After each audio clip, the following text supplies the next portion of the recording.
ಕೆಲವು ರೈತರುಗಳು ಮಾತಾಡಿ ನೀವು ಸ್ವಲ್ಪ ರಿಹಾಬಿಲಿಟೇಷನ್ ವಿಚಾರ ಸ್ವಲ್ಪ ಪ್ರಮುಖವಾಗಿ ವಿಚಾರ ತೆಗೆದುಕೊಂಡ್ರೆ ರೈತರು ಒಪ್ಪೋದು, ಇನ್ನೂ ಒಂದು ಅವಕಾಶ ಅವ್ರಿಗೆ ಮಾಡಿಕೊಡಿ ಅಂತಕ್ಕಂಥ ಮಾತನ್ನು ಹೇಳಿದ್ರು. ಅದಕ್ಕೆ ಅವ್ರನ್ನೆಲ್ಲ ಕರೆದಿದ್ದು. ಅದರಲ್ಲಿ ಭಿನ್ನಾಭಿಪ್ರಾಯ ಇದೆ. ಕೆಲವರು ನಾವು ಭೂಮಿ ಬಿಡೋದೇ ಇಲ್ಲ ಅಂತಕ್ಕಂಥ ವಿಚಾರ ಹೇಳಿದ್ದಾರೆ. ಅದರ ಜೊತೆಯಲ್ಲಿ ಮುಖ್ಯಮಂತ್ರಿಗಳಿಗೆ ನಮಗೆ ಭೇಟಿ ಮಾಡ್ಲಿಕ್ಕೆ ಒಂದು ಅವಕಾಶ ಮಾಡಿಕೊಡಿ ಅಂತ ಕೇಳಿದ್ದಾರೆ. ಈಗ ಅದಕ್ಕೆ ನಾವೇನ್ ಮಾಡಿದ್ವಿ, ಮುಖ್ಯಮಂತ್ರಿಗಳಿಗೂ ಟೈಮ್ ತಗೊಳಕ್ ಹೇಳಿದ್ವಿ. ಇವನ್ನೆಲ್ಲ ಕೂಡ ಒಂದ್ಸರಿ ಭೇಟಿ ಮನವೊಲಿಸ್ತಕ್ಕಂಥ ಕೆಲಸ ಮಾಡಬೇಕು, ರೈತರ ಮನವೊಲಿಸ್ತಕ್ಕಂಥ ಕೆಲಸ ಅಂತಕ್ಕಂಥ ತೀರ್ಮಾನಕ್ಕೆ ನಾವೆಲ್ಲ ಬಂದಿದ್ದೇವೆ. ಅದೇ ವಿಚಾರವಾಗಿ ಈಗ ರೈತರನ್ನ ಒಂದು ಬಾರಿ ಅವ್ರಿಗೆ ಕರೆದು ಮಾತಾಡ್ತಕ್ಕಂಥ ಕೆಲಸ ಮಾಡಿದ್ವಿ. ಪ್ರಮುಖವಾಗಿ ಏನ್ ಹೇಳ್ತಿದ್ದಾರೆ ಸರ್, ರೈತರ ಯೋಜನೆನೇ ಕೈ ಬಿಡಿ ಅಂತ ಹೇಳ್ತಿದ್ದಾರೆ. ಈಗ ಕೆಲವರು ಯೋಜನೆನ ಕೈ ಬಿಡಿ ಅಂತ, ಕೆಲವರು ಯೋಜನೆನ ಮಾಡಿ ನಮ್ಗೆ ಬಹಳ ದಿವಸಗಳಿಂದ ಇರ್ತಕ್ಕಂಥ ಆತಂಕವನ್ನ ನಿವಾರಣೆ ಮಾಡಿ ಅಂತ. ಈಗ ಇವ್ರನ್ನ ನಾವು ಭೇಟಿ ಮಾಡಿದ್ಮೇಲೆ ಅವರು ಪರ ಇರೋರು ಯೋಜನೆ ಮಾಡಿ ಅಂತಕ್ಕಂಥವ್ರು ಕೂಡ ನಮ್ಗೆ ಈಗ ಒತ್ತಾಯ ಆಗ್ತಾವ್ರೆ. ನಮಗೂ ಅವಕಾಶ ಮಾಡ್ಕೊಡಿ, ನೀವು ಬರೀ ಅವ್ರ ಮಾತನ್ನ ಮಾತ್ರ ಕೇಳ್ತೀರಾ, ವಿರೋಧ ಇರ್ತಕ್ಕಂಥವ್ರ ಮಾತನ್ನ ಮಾತ್ರ ಕೇಳ್ತೀರಾ, ನಾವು ಬಹುಸಂಖ್ಯೆಯಲ್ಲಿ ಇದ್ದೀವಿ, ನಮಗೂ ಅವಕಾಶ ಮಾಡ್ಕೊಡಿ ಅಂತ ಹೇಳಿದ್ದಾರೆ. ಬಹುಶಃ ಅವ್ರಿಗೂ ಕೂಡ ನಾಳೆ ಅವ್ರನ್ನೂ ಕರೆದು ಕೇಳ್ತೀವಿ. ಅವರು ನಮ್ಮನ್ನ ಮಾತಾಡ್ಸೋದಿಲ್ಲ, ನಾವು ಪರ ಇದೀವಿ ಅಂತಕ್ಕಂಥ ನಮ್ಮನ್ನು ಉದಾಸೀನ ಮಾಡ್ತಾ ಇದ್ದೀರಾ, ನೋಟಿಫಿಕೇಶನ್ ಆಗಿಲ್ಲ, ನಮ್ಮನ್ನ ಅತಂತ್ರ ಸ್ಥಿತಿಲಿ ಇಡ್ತಾ ಇದ್ದೀರಾ, ನೀವು ನೋಟಿಫಿಕೇಶನ್ ಆಗಿರೋರಿಗೆ JMC ಮಾಡ್ತಾ ಇಲ್ಲ, ನೀವು ನಮಗೆ ತೊಂದರೆ ಕೊಡ್ತಾ ಇದ್ದೀರಾ ಅಂತ ಅವ್ರದ್ದು ಅಭಿಪ್ರಾಯ ಇದೆ. ನಾಳೆ ಅವ್ರನ್ನೂ ಕೂಡ ಒಂದು ಸಭೆ ಕರೀಲಿಕ್ಕೆ ತೀರ್ಮಾನ ಮಾಡಿದ್ವಿ. ಅವ್ರನ್ನೂ ಕರೆದು ಅವ್ರ ಅಭಿಪ್ರಾಯ ತಗೊಂಡು ಮುಖ್ಯಮಂತ್ರಿಗಳ ಹತ್ರ ಅಂತಿಮವಾಗಿ ಚರ್ಚೆ ಮಾಡಿ ಆಮೇಲೆ ಏನೋ ಒಂದು ತೀರ್ಮಾನ ತಗೋತೀವಿ. ಇಲ್ಲ, ಅವರು ಮನವಿ ಮಾಡಿದ್ದಾರೆ, ಬಟ್ ಪ್ರೊಸೀಜರ್ ನಿಲ್ಸಕ್ ಬರಲ್ಲ. ಕಾರಣ ಏನಂದ್ರೆ ನೋಡಿ, ಈಗ ಫೈನಲ್ ನೋಟಿಫಿಕೇಶನ್ ಆಗ್ಬಿಟ್ಟದೆ. ಫೈನಲ್ ನೋಟಿಫಿಕೇಶನ್ ಆದ್ಮೇಲೆ ಅವರು ಅದನ್ನ ಡಿನೋಟಿಫೈ ಮಾಡ್ಲಿಕ್ಕೆ ಆಗಲ್ಲ, ಸಾಧ್ಯ ಇಲ್ಲ. ಯಾವುದೇ ಕಾರಣಕ್ಕೆ ಯಾವುದೇ ಸರ್ಕಾರ ಬಂದರೂ ಅದನ್ನ ಡಿನೋಟಿಫೈ ಮಾಡ್ಲಿಕ್ಕೆ ಆಗಲ್ಲ.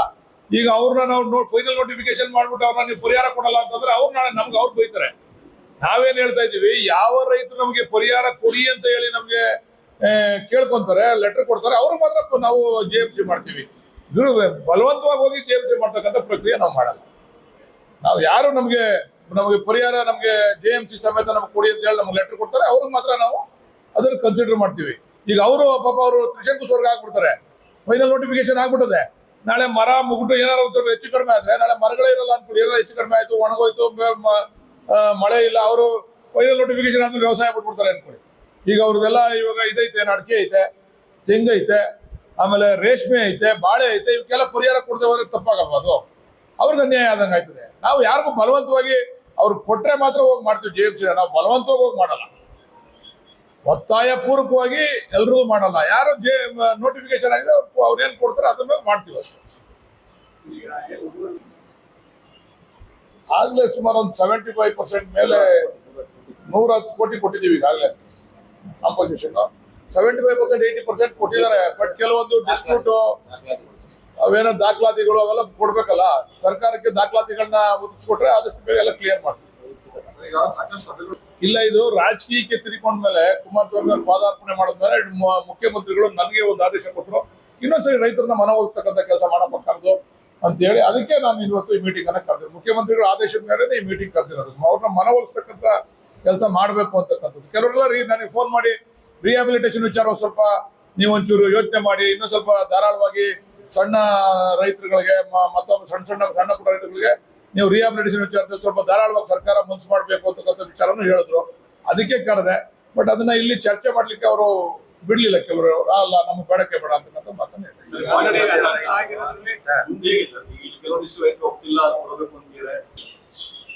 ಮುಂದೆ ಸರ್ಕಾರ ತೀರ್ಮಾನ ತಗೊಂತದೆ. ಈ ಪ್ರೊಸೀಜರ್ ಏನ್ ನಡೀತದೆ ನಮ್ ಸ್ಟ್ಯಾಂಡ್, ಸರ್ಕಾರ ಸ್ಟ್ಯಾಂಡೇ ನಮ್ ಸ್ಟ್ಯಾಂಡ್. ಹೌದು, ಎಲ್ರಿಗೂ ಮಾಡ್ಬೇಕಲ್ಲ, ಮಧ್ಯೆ ಬಿಡಕ್ಕಾಗಲ್ಲ, ಪ್ಯಾಚ್ ಎಲ್ಲ ಬಿಡಕ್ಕಾಗಲ್ಲ. ನೋಡೋಣ, ಅದು ಈಗ ಇರ್ತಕ್ಕಂಥ ವಿಚಾರ ಮುಖ್ಯಮಂತ್ರಿಗಳು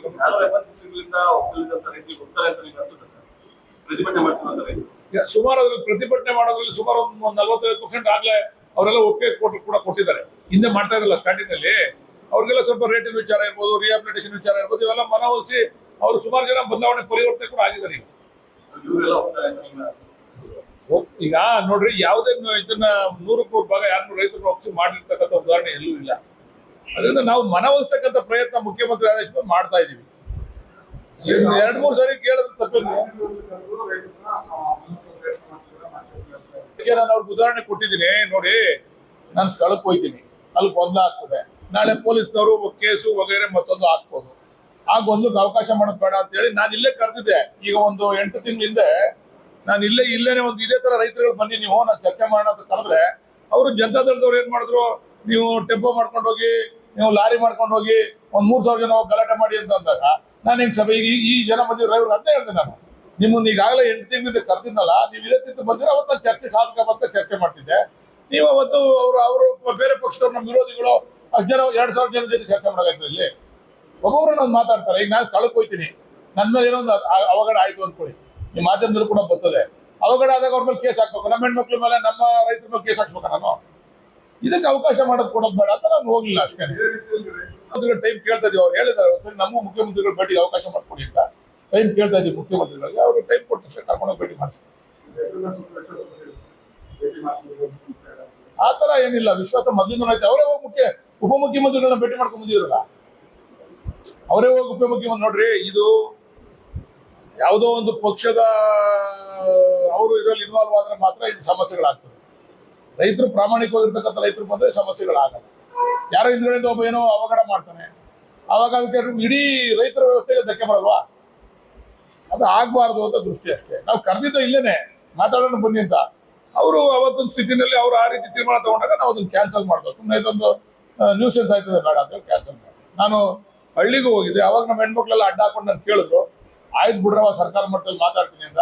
ಅವತ್ತು ಕೂಡ ಸುಮಾರು ಜನ ಬೈಯೋದು ಮಾಡಿದ್ರು. ಅದು ನಾವು ಕೇಸ್ ಹಾಕ್ಸ್ಬೋದಾಗಿತ್ತಲ್ವಾ ಅಂತ ವಿಚಾರಕ್ಕೆ ಹೋಗ್ಲಿಲ್ಲ. ನಮ್ಮ ಹೆಣ್ಮಕ್ಳು ನಮ್ಮ ರೈತರು ಏನೋ ಅವ್ರ ಕೋಪ ಬಂದಿದೆ, ಬೈದವ್ರೆ ಬಿಡ್ರಪ್ಪ ಆಯ್ತು, ಏನು ಚರ್ಚೆ ಮಾಡೋದು ಬೇಡ, ಕರೆದು ಮನವೊಲಿಸೋಣ ಬಿಡಿ ಅಂತ ಅವತ್ತು ಕೂಡ ನಾವೇನು ಮಾಡಲಿಲ್ಲ.